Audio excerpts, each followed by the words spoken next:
प्रभु रामदेव भगवान अल्लाह खुदा ईश आदि नाम एक ही शक्ति के हैं।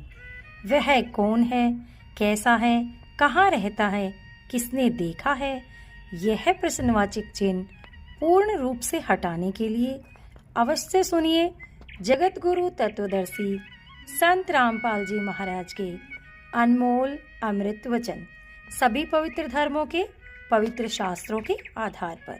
सत साहिब बाखूब है अगर दीप सतलोक अजब महबूब है।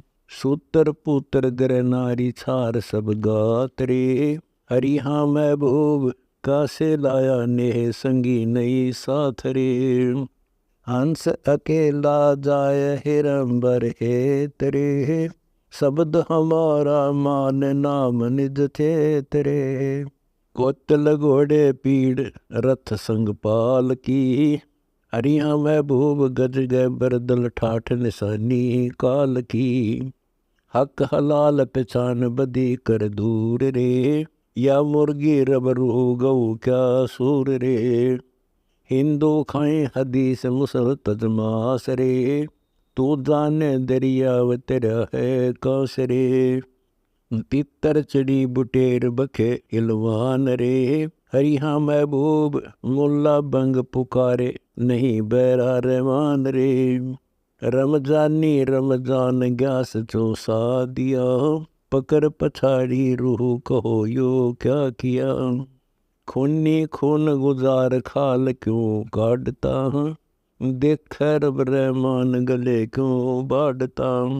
ऐसे बूढ़े नाव होत है ग्रकरे। हरि हाँ महबूब कहता दास गरीब नाम निज पर करे। मैं मुंदी चौतार हजारा पैर था। सुल्तानी को देख बलक सा सैर था। 16 सेंस सुहेली पद्मनी भोग रे। सतगुरु के उपदेश लिया तज योग रे। तुरी 18 लाख ऊंट गए बर घना। शीस महल में सैल बाग 9 लख बन्या। कस्तूरी तन लेप गुलाबी गंदरे। हरि हाँ महबूब खाना खाते खूब पद्मनी चंदरे। दल बादल गज ठाठ अदल तू मार रे। सैदाने सैनाय महल धूमार रे। हीरे मोती मुक्ता जवाहर लाल रे। निजन खूबी खैर खजाने माल रे। लग्या बाण बिहंग शब्द संभूरे। बलका मारा खेच दूबर दूरे। राजपाट गज ठाठ छोड़ कफनी लई। सार ज्ञान की चोट तोर बख्तर गई। नजरी नजर निहाल जिंदा गुरु पीर था। हरि हाँ महबूब कहता दास गरीब तबीब कबीर था। कहा हुआ दो साखी शब्द सुन सीख रे। बंकी पगड़ी बांध पान चाबे पी करे। तकही बिरानी नारी तार नहीं काटता। अंदर विषय विकार गली दर हांडता। तज वैश्या का सांग भांग ना पीजिए। कक्कड़ अतर अतीत धूम क्यों दीजिए। कैफी कैफ विसार अमल में चूर है। हरि हाँ महबूब गोसत मजरा खाई सुकूता सूर है। कागज पुड़ी बनाए नास क्यों लीजिए। यो बिस्ती दरबार न धूमा दीजिए। नैन बैन सुन सैन रसन में राम है। पूर रहा जगदीश कमल विश्राम है। राम रसायन छोड़ ककड़ सोने हैं। हरि हाँ महबूब दीन्या पाक विसार पड़ी मुख खे है। आक दतूरा विषय सुसरडा खात है। जन्म जन्म लगी भूल जो पिछली दात है। अमल नाम करतार कर्म कांजी पड़ी।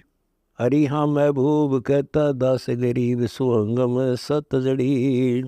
है मौला मस्तान मुलायम मैल रे। तीनों सत सिताब जीवना सहल रे। राजा रंक फकीर फना हो जाएंगे। बिना बंदगी बाद बहुत पछताएंगे। जन्म पदार्थ पाए परमेश्वर जाना नहीं। गिद्दड़ गधा सवान शब्द मान्या नहीं, लेखा बारंबार धर्म राय लेत है। हरि हाँ महबूब कहता दास गरीब कसौटी देत है। मौला मगन मुरार विसंबर थीन रे, दिल अंदर दीदार अरस दुर्बीन रे। इला पिंगला फेर सुषमना धावही, तिरकुटी रोके बैठ परम पद पावही। जल के सिंध अपार मुक्ति का धाम रे, अकल अगोचर पुरुष देख बरियाम रे। निकट निरंजन नूर जोहर जुहारिये, मिन्नी मार्ग खोज सिंध यो पारिये। नैनो ही मैं लाल विशाल अनेक है, हरि हाँ महबूब कहता दास गरीब रूप नहीं केवल रेख है। बिन मूल अस्थूल गगन में रम रहा, कोई न जाने बेव सकल जगत भरम रहा। अक्षय वृक्ष विस्तार अपार अजोक है, नहीं जाने सतधाम मुक्ति नहीं मोख है। छतर सिंहासन सेत पुरुष नर रूप है, अवर्ण वर्ण विचारण छाया धूप है। देख पदम उजियार परख नहीं आवही, कलम लिखा सो होए ठरे नहीं भावही।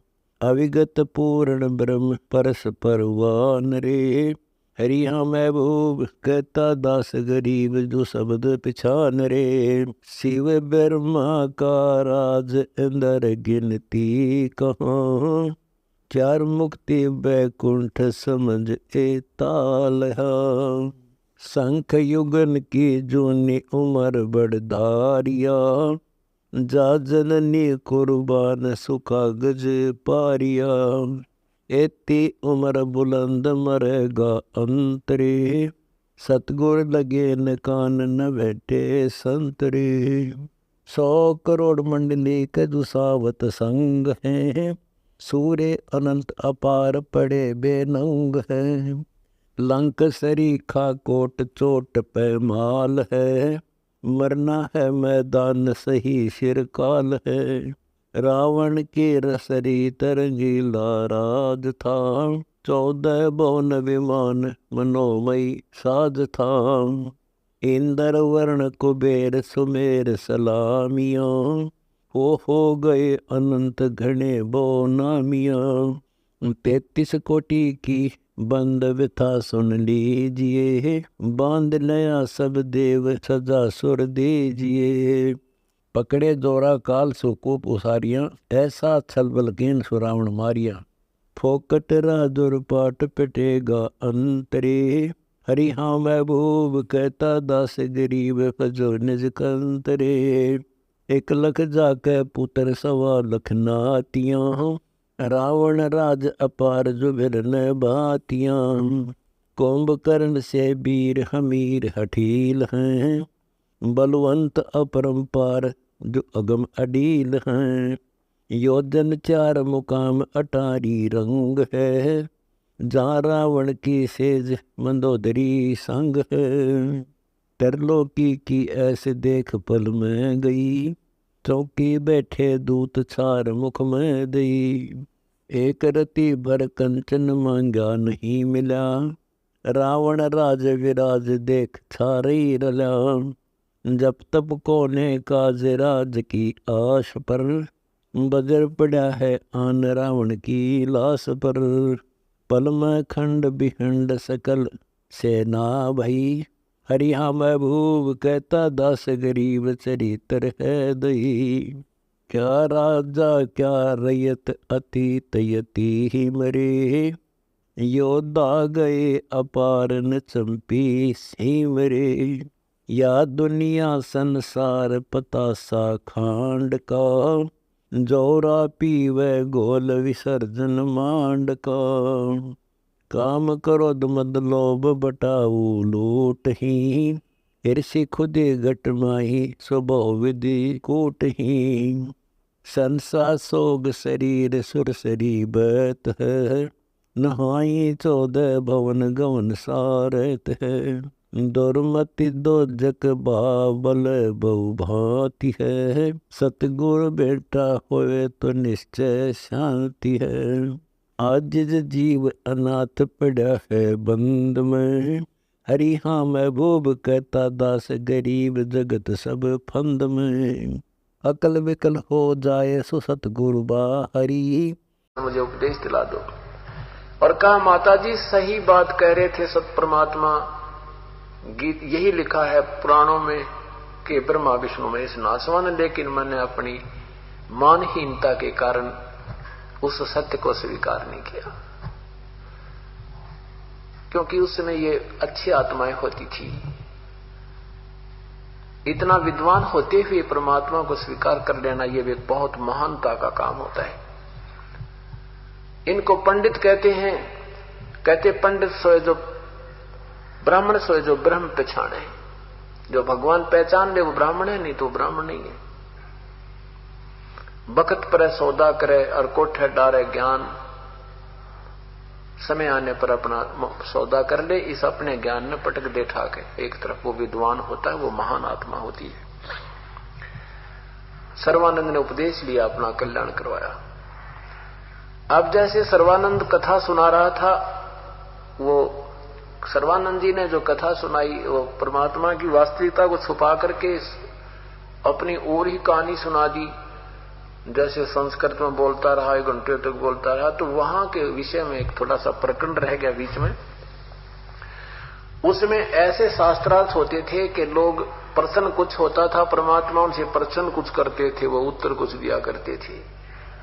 और इसी कारण से परमेश्वर के सत्य ज्ञान को इन अज्ञानियों ने ऊपर नहीं आने दिया। कैसे होता था, जैसे सर्वानंद जी ने वो कथा सुनानी शुरू कर दी, वैसे ही कोई संस्कृत के 20, 30, 50 श्लोक सुना दिए, डटा नहीं डटा,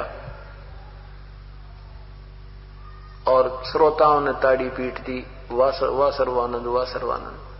तो यहां एक आपको उदाहरण देता हूं कैसे बात बिगड़ी रही। एक किसान का पुत्र 6ठी कक्षा में पढ़ा करता, 6ठी 7वीं कक्षा में, और अंग्रेजी उसने सीखी थी। 1-2 एप्लीकेशन याद कर रखी थी, 1-2 कोई ऐसे प्रस्ताव याद कर रखे थे अंग्रेजी में।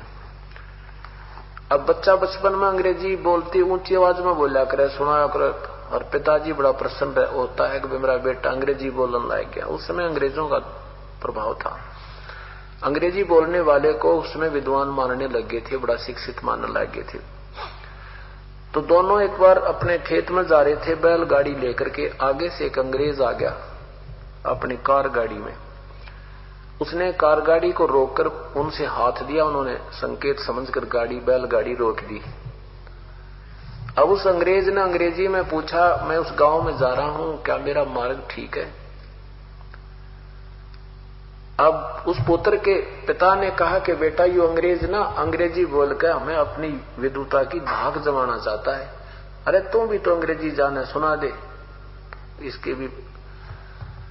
आज इस अंग्रेज ने सुना दे कि हम भी जानते अंग्रेजी, कहीं तू ना जानता। तो लड़के ने छुट्टी के लिए प्रार्थना पत्र सुना दिया, सिक लीव सुना दी। To the headmaster I beg to say that I can not come to school, I am ill today, please grant me today leave your faithfully so and so। अब उस अंग्रेज ने माथे में हाथ मारा, निकम्मे तो पूछ रहा हूं मैं, गांव का रास्ता बता, सुना रहा है सिक लीव, अठा के कार चल पड़ा। तो पिता ने कमर थपथपाई, वाह बेटा तने आज मेरी इज्जत रख दी, अंग्रेज भगा दिया अंग्रेजी में। तो कहता है बेटा कि पिताजी अभी तो माय बेस्ट फ्रेंड और याद था, कार छोड़ के भाग जाता थे, सुन लेता थे, अभी क्या था। तो ऐसे इन्होंने परमात्मा प्रसन्न कुछ करते थे, ये सुनाया करते सीख ली। और यही आज पूछ लो किसी से आप, जैसे गीता जी क्या बताना चाहती है, वह ज्यों की त्यों, जब हार जाएंगे ना फिर संस्कृत शुरू कर देंगे। लेकिन अब हम इनके संस्कृत और हिंदी दोनों से परिचित हो गए, हमारा बच्चा भी इनकी काबू में नहीं आएगा जिसने ये सत्संग सुन रखे है। तो यही कारण रहा कि अभी तक ये बात बिगड़ी रही। जिस शास्त्रार्थ ने ये काम बिगाड़ रखा था, अब उसका दृष्टिकोण बदल दिया। अब उसका तरीका है कि जो भी शास्त्रार्थ करना चाहता है अपना लिखित लेख समाज में भेजो और उधर से उसका उत्तर पाओ, क्योंकि फैसला तो आप लोगों ने शास्त्रों के माध्यम से होना है। उनके प्रश्न नंबर, शुद्ध ग्रंथों के सारी वाणी उसमें लिखे जाते हैं। तो अब वो समय आ गया कि शिक्षित लोग इसका फैसला स्वयं करेंगे। दो से फैसला नहीं हो सकता, वो तो आप अपने तुक्के मारते रहे। तो इस प्रकार ये कहानी बिगड़ी रही, जो कि अब सेट होगी।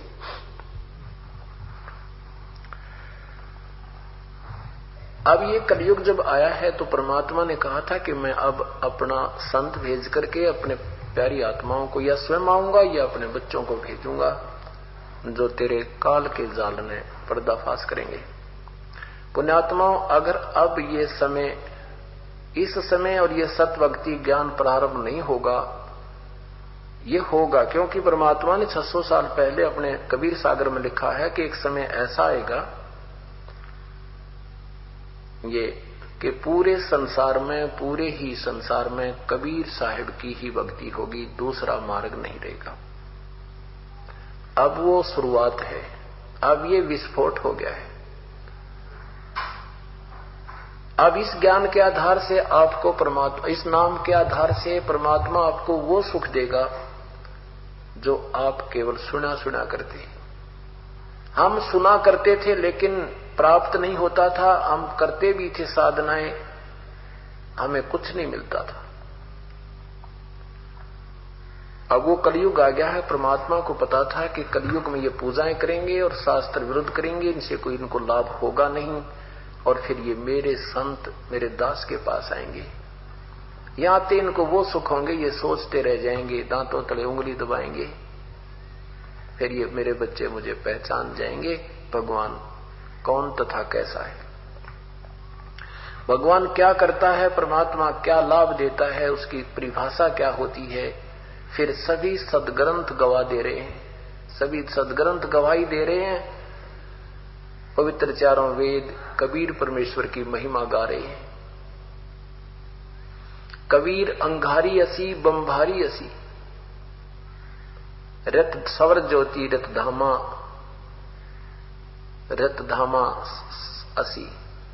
वो परमात्मा कबीर है, उसका वो अंगारी माने पापों का विनाशक शत्रु है, बंधनों का शत्रु बंभारी है, सतलोक में रहता है, उसका तेजो में शरीर है। अग्नि तनुरसी, यजुर्वेद अध्याय नंबर 5 का मंत्र नंबर 32 में लिखा है कि उसी गसी कबीर अंगारी असी बंभारी अवसुरसी, और रत धामा स्वर ज्योति रत धामासी। यजुर्वेद अध्याय नंबर 5:1 के मंत्र नंबर 15 में लिखा है अग्नि तनुरसी, परमात्मा सशरीर है। अध्याय 5 के मंत्र 1 में लिखा है कि अग्नि तनुरसी विष्णुवे तवा सोमस्य तनुरसी। 2 बार ठोक के लिखा है कि भगवान सशरीर है, परमेश्वर सशरीर है, और उस सर्व पालन करता सतपुरुष का शरीर है वो। लेकिन 40वें अध्याय के, यजुर्वेद के 40वें अध्याय के मंत्र नंबर 8 में लिखा है कि वो कबीर परमात्मा का शरीर ऐसनाविरम अकायम, ये 5 तत्वों से बना हुआ नाड़ी के जोड़ जुगाड़ वाला शरीर नहीं है। एक तो मिट्टी की मूर्ति होती है, एक चांदी की होती है, एक सोने की होती है। तो उस परमेश्वर का जो शरीर है वो अपने वाले मटेरियल का नहीं है तो अपने ही जैसा। और पवित्र बाइबल ने लिखा है उत्पत्ति ग्रंथ में कि परमात्मा ने मनुष्य बनाए, मनुष्य को अपना ही स्वरूप बनाया। इति सिद्धम के परमात्मा मनुष्य जैसे शरीर युक्त है। पवित्र कुरान शरीफ का प्रमाण देते हैं कि कुरान शरीफ सूरत फुरकानी 25 आयत 52 से 59 में कि वो कबीर परमात्मा है जिसने 6 दिन में सृष्टि रची, 7वें दिन तख्त पर जा बैठा, और वो अपने अनुयायियों के, अपने उपासकों के गुनाहों को क्षमा करता है, वही पूजा के योग्य है। उसके विषय में किसी तत्वदर्शी यानी बाखबर संत से पूछो। पवित्र कुरान शरीफ के बोलने वाला अल्लाह भी अपनी अल्पज्यता जता रहा है। और ये प्रमाण पवित्र बाइबल में लिखा है कि परमात्मा ने मनुष्य बनाए, अपने जैसे बनाए, और 7 दिन में सृष्टि रच के 7वें दिन तख्त पर जा बैठा। जो 7वें दिन तख्त पर जा बैठा वो परमात्मा कबीर है और वो सह शरीर है, मनुष्य सदृश है। तो ये दोनों पवित्र सदग्रंथों ने रल मिलकर सिद्ध कर दिया कि वो परमात्मा जिसने सर्व सृष्टि की रचना की और 7 दिन में की, जो तख्त पर बैठा विराजमान है, वो मनुष्य जैसा है और उसका नाम कबीर है। यही पवित्र वेद ने प्रमाण कर दिया, पवित्र वेदों ने प्रमाण कर दिया कि वो कबीर परमात्मा है और वो सह शरीर है, जो वो वही स्वयं यहां आता है। आप ऋग्वेद के विषय में 4 वेदों का एक सारांश हमने बनाया है, वो पुस्तक आपके पास पहुंचेगी। आप फिर मिलाना इन महापुरुषों के द्वारा किए हुए अनुवादों को, महर्षि दानंद जी के या किसी और, वो पंडित वो शर्मा जी है उनसे, और भी किसी का मिलाकर देखना। आपको उन अनुवादों को पढ़ करके और इस दास के द्वारा रचे हुए अनुवादों को पढ़ोगे, आप छोड़ नहीं सकते। एक दोहे को पढ़ने लगे तो सारे को पढ़कर छोड़ोगे, ऐसा इतना प्यारा उसमें व्याख्या है। और इनको ज्ञान था ही नहीं, उवाबाई कर दी, उलट सुलट कर दिया, कहीं की ईंट कहीं का रूड़ा ला के अपना पीछा छुटाएगी। जैसे गीता जी में अनुत्तम शब्द लिखा है 7वें अध्याय के 18वें श्लोक में, और इन्होंने अनुत्तम का अति उत्तम लिख दिया और उसके आधार पर उन्होंने डिक्शनरियां भी चेंज कर डाली, क्योंकि इस भाषा पहले बनी, भाषा से व्याकरण इन्होंने निकाली और फिर उसके साथ साथ उन्होंने अपने शब्दकोश भाषा से बनाए। इन्होंने जैसा समझा उनको उलट पुलट समझा तो उलट पुलट उसके अक्षर भी बदल दिए। शाम के समय दिखाएंगे आपको, अभी तो दिखाना संभव नहीं है, कि हिंदी की एक उसमें शब्दकोश में अनुत्तम शब्द का अर्थ लिखा है निकृष्ट, और फिर निकृष्ट का अर्थ उसी शब्दकोश में लिखा है अधम, नीच, घटिया, और उधर से अनुत्तम का अर्थ निष्कृष्ट भी लिखा है और अति उत्तम भी लिखा है। गुड का अर्थ बैड कभी नहीं हो सकता, किसी भाषा में बोल कर लिख लो, बेवकूफ बनाने वाली बात है। तो यही विचार करना हमने। फिर संस्कृत भाषा का, संस्कृत के शब्दकोश वाले ने क्या किया है कि अनुत्तम शब्द को अति उत्तम लिखा और उसकी 4 लाइन चल के अनुदार शब्द का अर्थ लिखा है, उसमें अनुदार माने अनुत्तम लिख दिया। तेरा गजब। वहां कहां से फिर वहां पकड़े गए, फिर ये छुपाते छुपाते छुपाते छुपाते भी फिर भी नहीं इस सच्चाई को छुपा। अनुदार माने अनुत्तम लिख दिया और अभद्र लिखा, व्यर्थ। तो अनुत्तम का अर्थ अभद्र हुआ, व्यर्थ हुआ, घटिया हुआ। अब इन चक्कर में पड़ गया। भाई गीता बोलने वाला भगवान अपने आप को कैसे घटिया कह रहा है, ये तो सुप्रीम है। लेकिन यही तो तत्व ज्ञान का अभाव अभी तक हमें खटक रहा है और हमें हानिकारक हो रहा है। इस प्रकार जब हम पूर्ण परमात्मा से परिचित होंगे तभी हम अपने इस तत्व ज्ञान को समझ पाएंगे। जैसे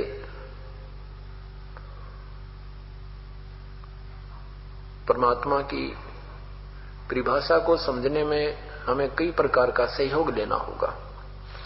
एक तो परमात्मा के गुण हैं, जैसे अंधे न आंख दे, कोढ़ी न काया दे, बांझ को पुत्र दे, निर्धन को माया दे, रंग को राजा बना डाले। इस तरह की जो सिद्धियां होती हैं ये भी ईश्वरीय गुणों का प्रतीक होती हैं। लेकिन केवल इसी मात्र से हम प्रभु की पहचान नहीं कर सकते, संत और असंत की पहचान नहीं कर सकते। लेकिन फिर भी हम कुछ शर्त रख लेते हैं अनजानपने में, और वो परमात्मा अपने शरण में लेनी है जिन पुण्यात्माओं को, उनकी वो शर्त भी पूरी कर देते हैं। एक समय की बात है, एक जीवा दत्ता नाम के, उनको तत्वा भी कहते हैं, 2 भाई थे ब्राह्मण, और एक शुक्ल तीर्थ नाम का एक गांव था। उस शुक्ल तीर्थ गांव में वो दोनों रहा करते थे। प्रभु के बहुत ज्यादा प्यासे थे। ये आत्मा जब से अपने भगवान से बिछड़ी है तभी से वो उसकी तलाश कर रही है। इसको कोई भी कहीं बता देता है ये भागी जाती है, कोई पहाड़ों पर बता देता है केदारनाथ के मंदिर में, ये वहां भी पहुंच जाती है। कोई बताता अमरनाथ के मंदिर में भगवान मिलेगा, ये वहां भी पहुंच जाती है, चाहे मरे चाहे जिए, क्योंकि इसको मालिक चाहिए, उसके बिना इसका कति गुजारा नहीं है। आत्मा को इतना पता है कि हमारा कोई ऐसे कैसा स्वामी है जो हमें सुख देता है, इसलिए उसकी तलाश में हम झाड़े वालों के पास, की तो पामिष्टों के पास, कहीं किसी मंदिर के में, किसी गुरु जी के पास, कोई जंतर मंत्र, किसी प्रकार का कोई तप व्रत आदि करके हम उसकी तलाश करें। तो उन पुण्यात्माओं ने प्रभु की तरफ में सभी मंडलेश्वरों के पास गए तो उन्होंने देखा भी जहां भी जाते हैं जो संत बोलता है हमें वो अच्छा लगता है, दूसरे के पास जाते हैं वो उससे भी अच्छा लगता है, तीसरे के पास जाते हैं वो इससे भी अच्छा लगता है। तो हमारी तो बात नहीं समझ में आ रही और कहते हैं पूर्ण संत के बिना जीव छुटकारा नहीं हो सकता। तो पूर्ण संत की हम कैसे पहचान करें? ये मिला जुला ज्ञान सभी का एक जैसा ही लग रहा है हमें। वो कहता है हम पूर्ण है, वो कहता है हम पूर्ण है और कोई पूर्ण नहीं है। तो हम इस अपूर्ण और पूर्ण की कैसे भिन्नता का ज्ञान करें? तो उन्होंने अपनी कल्पना कर ली कि हम एक सूखे बट के टहनी को, एक बड़ की सूखी टहनी और अपने आंगन में लगाएंगे, जैसे नया पौधा लगाते हैं गड्ढा बना के, और जिस महापुरुष के चरणामृत से ये हरी हो जाएगी ये सूखी डाली, तो हम उसे पूर्ण संत मान लेंगे और तो हमारे ज्ञान गुण तो समझ में आता है। तो उन्होंने इस उद्देश्य से जिन मंडलेश्वरों के लाखों शिष्य थे बड़े बड़े, तो उनके नाम चलते थे, उनके पास गए, प्रार्थना की हम आपका चरणामृत लेना चाहते हैं। तो संत चरणामृत दे देते हैं। उस चरणामृत को लाकर के उस टहनी में डालने लगे। कुछ एक को अपने घर बुला बुला के अपना सत्संग कराते, उनका आदर सत्कार करते, भोजन कराते, चरण धो करके उसमें डालने लगे। ये वर्षों सिलसिला चलता रहा, परंतु व्यर्थ रही। वो हरी नहीं हुई वो डाली। एक दिन दोनों भाई बैठकर रोने लगे, जीवा भी और तत्वा भी, अर्थात दत्ता भी कहा उसने। कहने लगे हे भगवान, आपस में वार्ता करते हैं कि भैया ऐसे समय में जन्म हुआ, मनुष्य जन्म भी हुआ और ऐसे समय में हुआ कि पृथ्वी पर कोई संत नहीं और पूरे संत बिन मुक्ति नहीं है। भगवान, ये मनुष्य जीवन का मिलना अति दुर्लभ लिखा सदग्रंथों में। दोनों भाइयों ने संकल्प किया है परमेश्वर, हम दासों की एक अर्ज सुनो, हमारा अब जीवन समाप्त कर दो मेरे प्रभु, हमें हमारा जीवन श्वास समाप्त कर दो प्रभु, जो शेष हमारा मानुष जीवन बचा है कभी ऐसे समय में देना मेरे दाता, कोई पूर्ण संत पृथ्वी पर। ऐसा कह करके वो दोनों भाई बहुत बुरी तरह रोने लगे।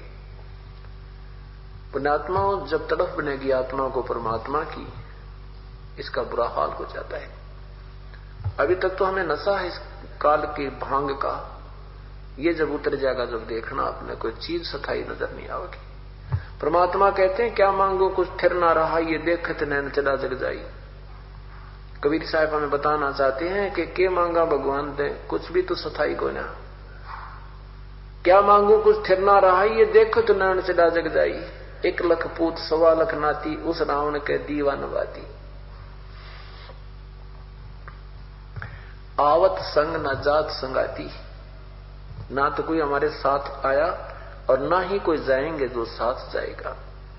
और क्या हुआ दरबांधे हाथी,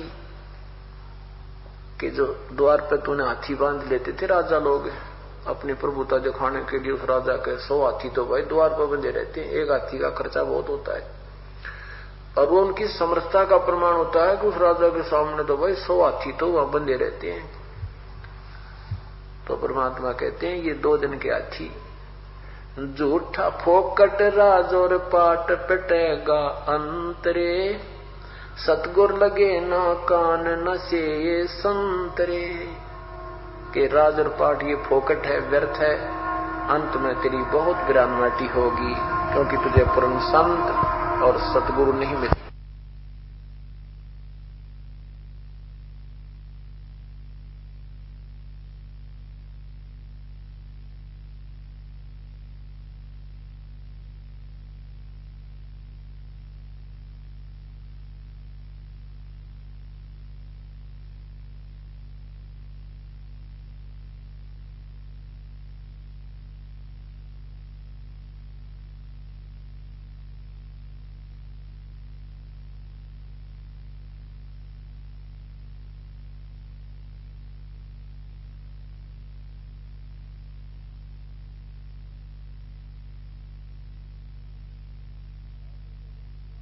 ऐसे जब उन जीवा और दत्ता की दोनों की बहुत तड़फ बनी, रह रह कर रो रहे हैं, रह रह कर रो रहे हैं, खाना पीना छूट जाता है, आंखों से आंसू से कपड़े भीग जाते हैं, परमात्मा प्रगट हुए।